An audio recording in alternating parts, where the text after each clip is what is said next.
Hello students, आज हम discuss करने वाले हमारे कैश फ्लो स्टेटमेंट चैप्टर का पार्ट 4, जिसमें हम डिस्कस करेंगे कि बेसिकली कैश फ्लो स्टेटमेंट में इन्वेस्टिंग एक्टिविटी कैसे बनाई जाती है और उसमें कौन कौन से आइटम आते हैं। तो चलिए शुरू करते हैं। मेरा नाम है रवि कश्यप और आप देख रहे हैं आईटी क्लासेस की 95 प्लस सीरीज।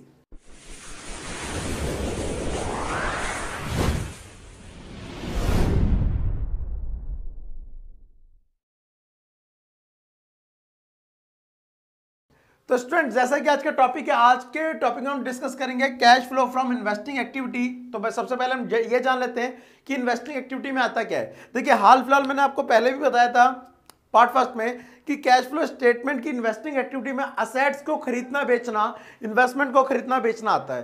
तो वही यहां पर अगर कोई भी असेट्स को बेचते हैं या इन्वेस्टमेंट को बेचते हैं तो पैसा आता है, वो इनफ्लो का पार्ट है जो ऐड हो जाएगा। वहीं अगर हम इन्वेस्टमेंट खरीदते हैं या असेट्स को खरीदते हैं तो आउटफ्लो होगा, वो लेस हो जाएगा। तो सबसे पहले लिखेंगे cash flow from investing activity. ठीक है, उसके बाद सारे वो आइटम ऐड कर देंगे जिनसे पैसा आ रहा है। तो आने के लिए मैं वर्ड यूज करूंगा प्रोसीड्स। प्रोसीड्स फ्रॉम, पहला कहां से आएगा? Sale of fixed assets, fixed assets. ठीक है, दूसरा पैसा कहां से आएगा? Proceeds from sale of non current investment. ठीक है, ये ऐड हो गया, ये ऐड हो गया। उसके बाद बेसिकली मेन मैंने देखो इन्वेस्टमेंट कौन सी लिखी है? Non current. उसके बाद अगर आपने कोई डिवेंचर खरीद रखे हैं या लोन दे रखा है तो उस पर जो इंटरेस्ट आता है वो भी आपकी इन्वेस्टिंग एक्टिविटी है। तो इंटरेस्ट रिसीव्ड, ध्यान रखना, आपके लिए इनफ्लो है of investing activity. Dividend received भी आपका इनफ्लो है, आर लिख देता हूं शॉर्ट में। और रेंट रिसीव, अब अगर आपकी बिल्डिंग कमर्शियल है और आपने रेंट पे बिल्डिंग दे रखी है, उस पर जो रेंट आ रहा है वो भी आपका इनफ्लो है। तो रेंट रिसीव आपका इधर आ गया। ये सारे मैंने आर लिख दिया, आप पूरा लिखेंगे। इन चीजों से पैसा आता है। बात करते हैं जाता कहां कहां पे। अच्छा, इंटेंजिबल असेट्स भी आ सकता है यहां पर। इंटेंजिबल असेट्स को बेचकर अगर पैसा आ रहा है तो अब इनको अगर परचेस करेंगे तो पैसा जाएगा। तो purchase of fixed assets, fixed assets, ठीक है, ये हो जाएगा। उसके बाद purchase of non current investment, वो भी यहां पे आएगा, इन्वेस्टमेंट। और यहां पर एक और चीज आएगी, परचेज ऑफ क्या? Purchase of intangible assets like goodwill, patent, intangible assets, ये भी इधर पे आ जाते हैं। तो ये तीन आइटम आपके यहां पे लेस हो जाते हैं। ठीक है, और ये जो आपका आ जाता है, ज्यादातर जनरली उसका टोटल आता है वो माइनस में आता है। तो जब वैसे तो हम लिखते हैं कैश फ्लो स्टेटमेंट, लेकिन अगर ये माइनस में आ रहा है तो कैश फ्लो की जगह हम लिखेंगे cash used in investing activity, investing activity. और ज्यादातर ये बजाय फ्लो के क्या निकलेगा? यूज्ड निकलेगा। ठीक है।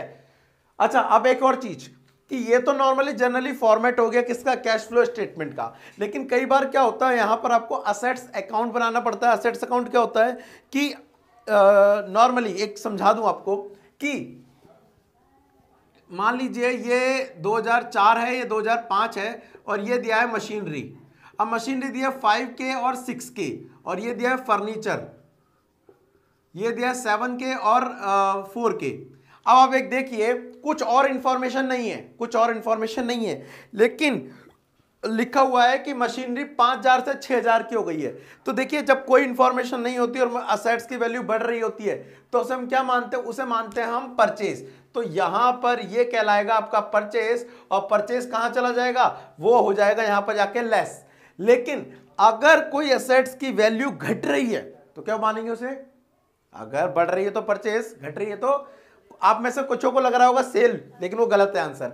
अगर कुछ नहीं उसकी वैल्यू कुछ नहीं बोला, उसकी वैल्यू घट रही है तो उसे हम सेल नहीं मानेंगे, उसे मानेंगे डेप्रिशिएशन। और आप सभी को पता है डेप्रिशिएशन कहां आता है? ऑपरेटिंग एक्टिविटी में आता है, लेकिन परचेज कहां आता है? इन्वेस्टिंग एक्टिविटी में आता है। अब क्या होगा अगर मशीन के साथ दो इंफॉर्मेशन के साथ तीसरी इंफॉर्मेशन एडजस्टमेंट में दे दे कि उस पर डैप लगाए 3,000 रुपए, डैप लगाए 3,000 रुपए। अब इस केस में आप ऐसे डायरेक्ट नहीं देखेंगे कि परचेज है या डैप है। इस केस में क्योंकि तीन इंफॉर्मेशन हो गई है तो आपको क्या बनाना पड़ेगा, आपको बनाना पड़ेगा यहां पर आपका असेट्स अकाउंट। तो वो भी आप समझ लीजिए कैसे बनता है। देखिए असेट्स अकाउंट बनाने के लिए जनरली आपको डेबिट साइड और क्रेडिट साइड में जो आपने पहले पढ़ा हुआ वही करना है। ये असेट्स अकाउंट हो गया, या असेट्स का मतलब फर्नीचर हो सकता है, मशीनरी हो सकता है, बिल्डिंग हो सकता है, इन्वेस्टमेंट हो सकता है।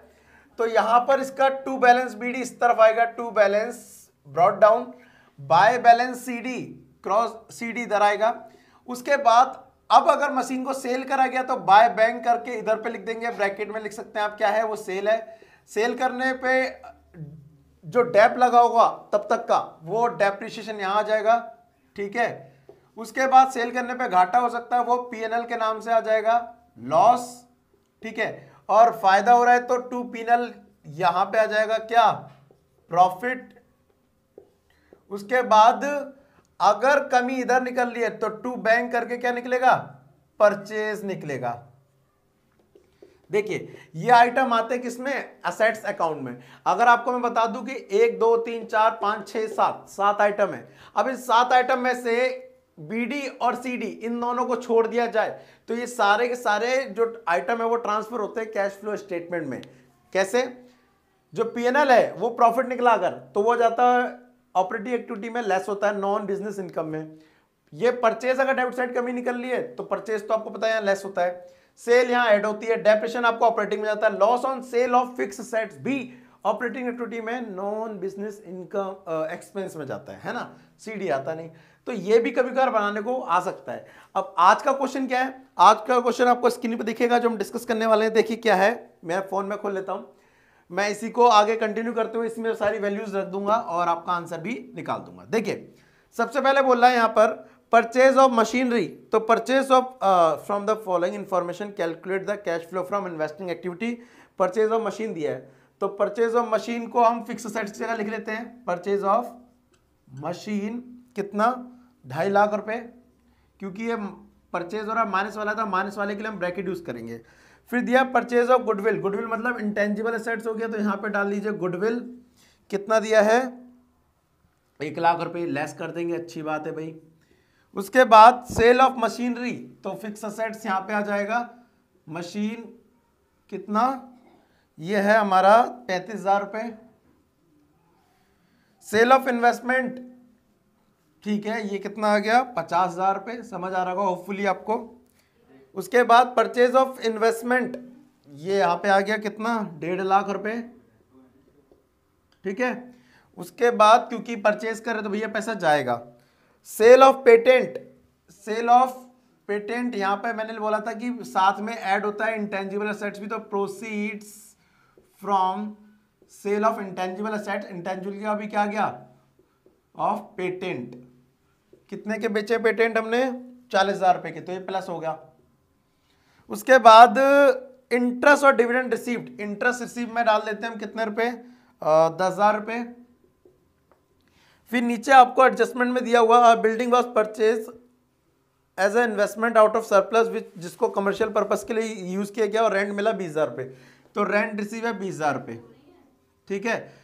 फाइनली ये सारे आइटम जो भी मेरे क्वेश्चन में दिख रहे हैं आपको वो सारे मैंने फिलअप कर दिए, ये वाले क्वेश्चन यहाँ पर। अब इन सारे आइटम को डालने के बाद हमें टोटली करना है बस।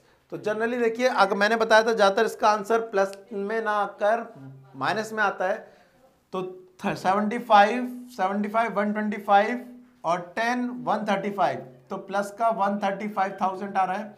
लेकिन देखो माइनस, अच्छा प्लस 20 तो ये हो गया 155,000। अगर कोई कैलकुलेशन मिस्टेक हो जाए तो आप इसे करेक्ट कर लेना, क्योंकि जब डायरेक्ट वीडियो बनाते हैं विदाउट कट तो गड़बड़ हो सकती है थोड़ी बहुत, ठीक है।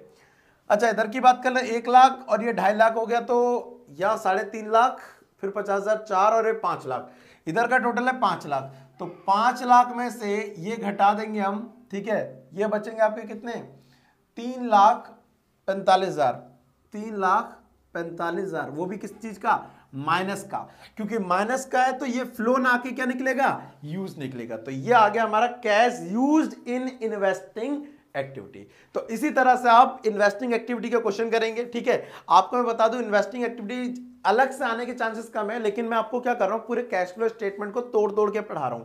मैंने आपको ऑपरेटिंग करा दी, अब मैंने आपको इन्वेस्टिंग करा दी, नेक्स्ट पार्ट में आपको मैं फाइनेंसिंग करा दूंगा, और उसके फिर 2 पार्ट में आपको मैं कंप्लीट क्वेश्चन करके दिखाऊंगा। ठीक है, तो आज के लिए इतना ही, मिलते हैं अगले पार्ट में। आज के लिए thank you tata and bye bye.